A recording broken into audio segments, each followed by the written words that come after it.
boa tarde. E quando eu estava me preparando para vir para cá, né, um colega me perguntou se o autismo era uma doença rara, né? E aí eu respondi para ele, não é uma doença rara por dois motivos. Primeiro, porque não é uma doença, e segundo, porque também não é rara. E é o que a gente vai ver aqui hoje. O autismo hoje é um diagnóstico psiquiátrico que, sem dúvida, tem ganhado destaque no mundo inteiro pela quantidade de diagnósticos que nós vemos hoje crescer. Em 1975, a gente tinha mais ou menos 1 para 5 mil crianças. Hoje, nós temos esse diagnóstico de 1 em cada 59 crianças que nascem. Então, nós não podemos achar que isso é raro, está virando cada vez mais comum. Mas, mais do que isso, o autismo também não é uma doença. E, muitas vezes, nós utilizamos esses termos, doença, síndrome, transtorno, como se fosse um sinônimo, e, na verdade, não é. Nós temos que entender que uma doença, quando a gente entende qual que é a base, qual que é a origem dessa doença, de onde ela vem, qual é o problema, qual que é o sistema que está acometido. As síndromes são conjuntos de sinais e sintomas que vão descrever um certo tipo clínico, uma apresentação de sintomas e sinais que nós vamos caracterizar de síndrome. E um transtorno, na verdade, é uma apresentação de uma correspondência psiquiátrica, principalmente, dessas apresentações clínicas. Então, como é que nós definimos o autismo hoje?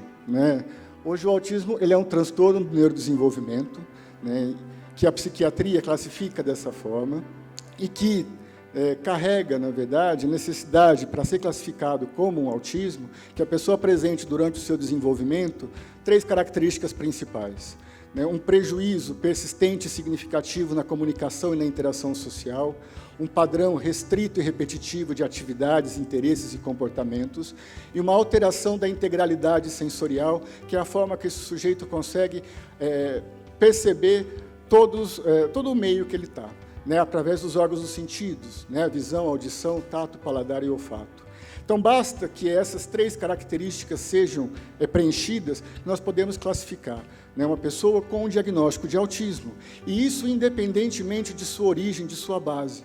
Então, por exemplo, eu posso ter uma doença genética, como a trissomia do 21, que vai levar a uma síndrome, que a gente descreve como a síndrome de Down, que a gente faz as características dessa síndrome, e 10 a 15% das pessoas com síndrome de Down vão desenvolver um transtorno do espectro autista. E qual que é, então, o grande problema que a gente tem com esse tipo de diagnóstico? Que como ele foi deslocado cada vez mais para um diagnóstico psiquiátrico, as outras especialidades clínicas acabaram abrindo mão um pouco do autismo e não olharam para ele como, na verdade, se deveria. E a psiquiatria, o que ela traz hoje como uma perspectiva de tratamento para esses sujeitos? Nós só temos, hoje, com suporte e evidência clínica, 2 tratamentos. Um tratamento terapêutico comportamental, que é o ABA, um modelo cognitivo-comportamental de tratamento, e uma medicação que é a risperidona. Só que essa medicação não é para tratar os sintomas centrais do autismo, ou aquilo que a gente disse que classifica o autismo. Ela só vem para tratar sintomas que acompanham o autismo, principalmente a agressividade. Hoje a gente ainda tem alguma coisa a se fazer. Antigamente, nem isso a gente tinha. A maior parte dos pacientes que tinham diagnóstico de autismo, até mais ou menos uns 30 anos atrás, principalmente aqueles com pouco recurso financeiro, eram institucionalizados nos manicômios. Aqui são cenas do Hospital de Barbacena, do Hospital Colônia de Barbacena. E para quem acha que isso é algo muito antigo, nós temos aqui, há pouco tempo, a 100 quilômetros em Sorocaba, um dos maiores manicômios que o país já teve, o Hospital Vera Cruz, onde muitos dos pacientes que estão aqui têm diagnóstico de autismo, mas, naquele momento, nessas condições, não recebiam nenhum tipo de tratamento. Então, o tratamento psiquiátrico hoje ele visa só eliminar alguns sintomas, tratar alguns sintomas alvo do autismo. Na verdade, sem entender muito bem o porquê que esses sintomas acontecem.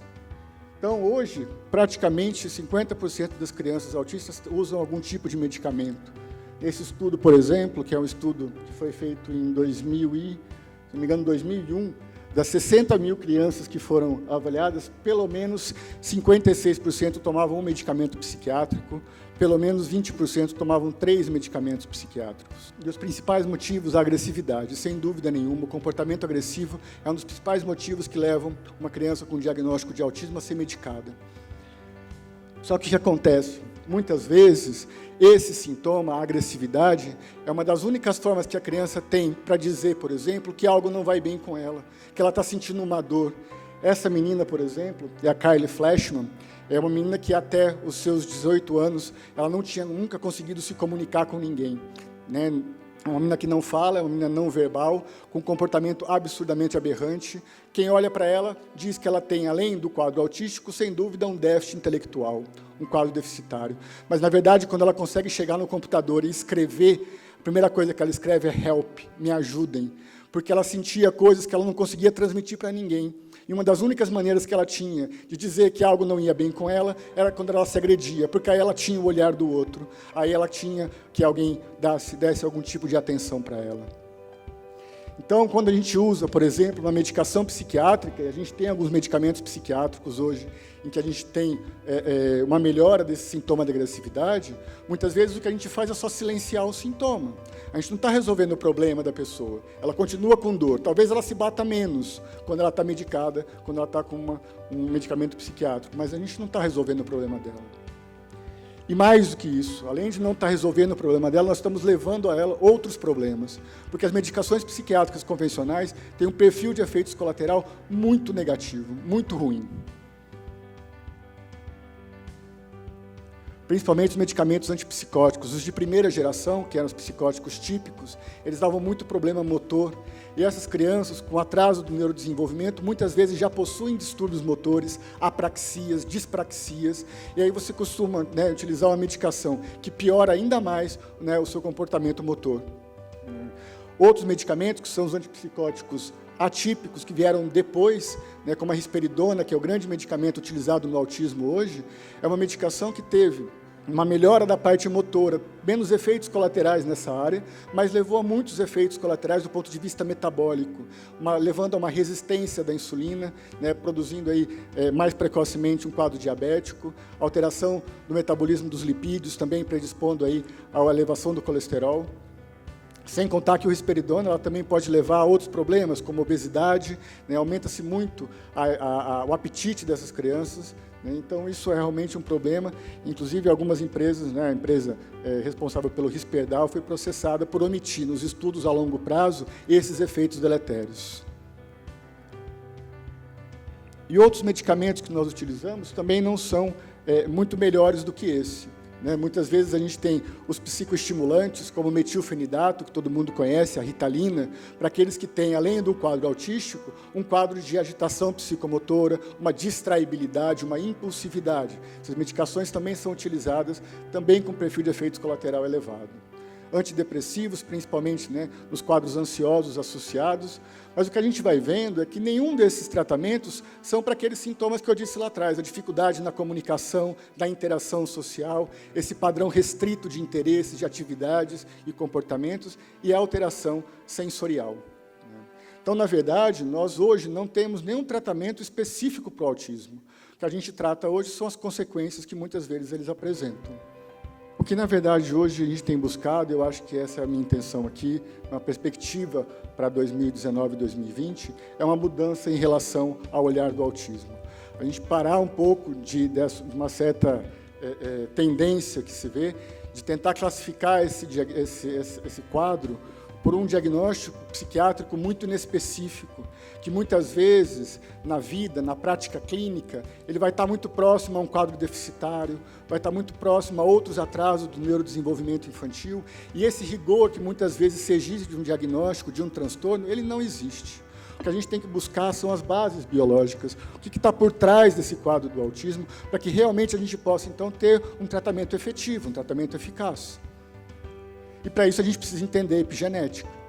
Não temos dúvidas hoje que a grande maioria dos pacientes com quadros autísticos tem alguma alteração genética envolvida, né?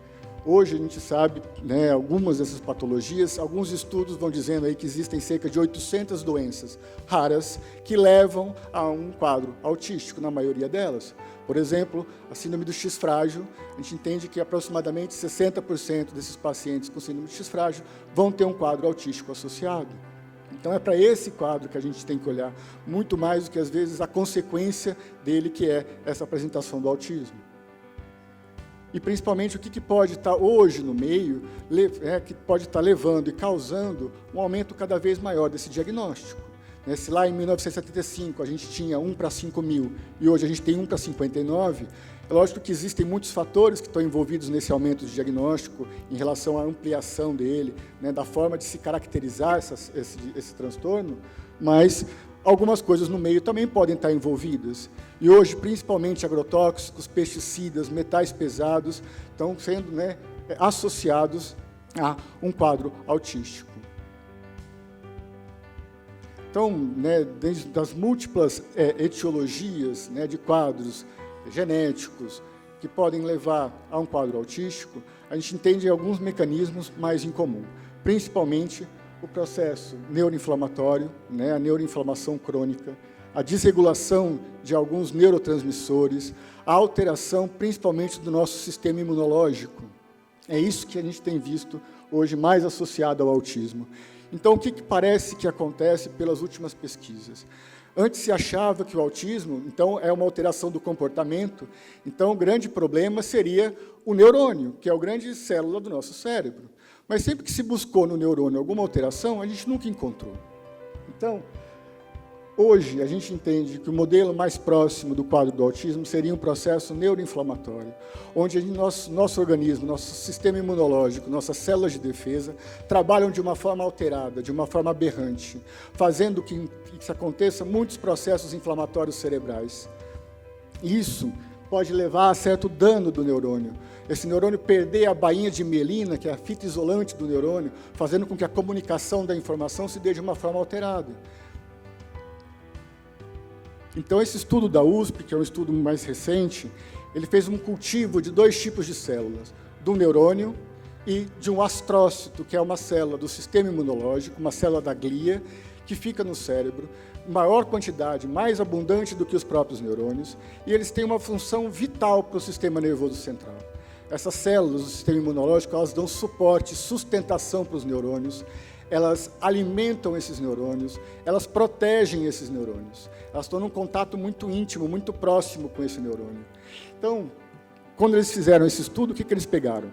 Um neurônio de uma criança neurotípica, um astrócito de uma criança neurotípica, e o neurônio era um neurônio normal, como a gente conhece, cheio de ramificações.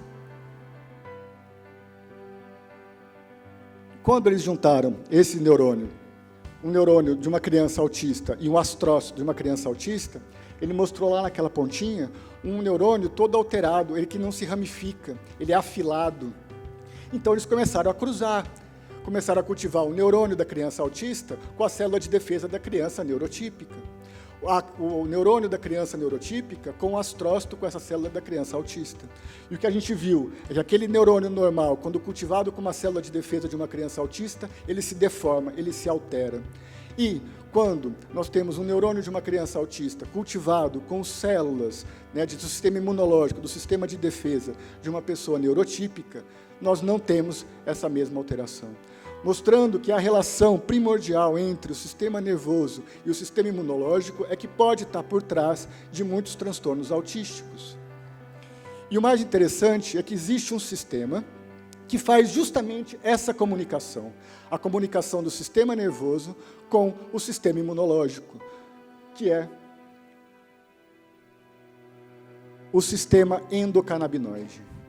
E aqui a gente entra numa outra questão que muitos dos nossos colegas têm pouco conhecimento. É algo que agora a gente começa a entender e a descobrir um pouco melhor o que é esse sistema endocannabinoide, para que ele serve, onde que ele age, né, por que ele existe, né?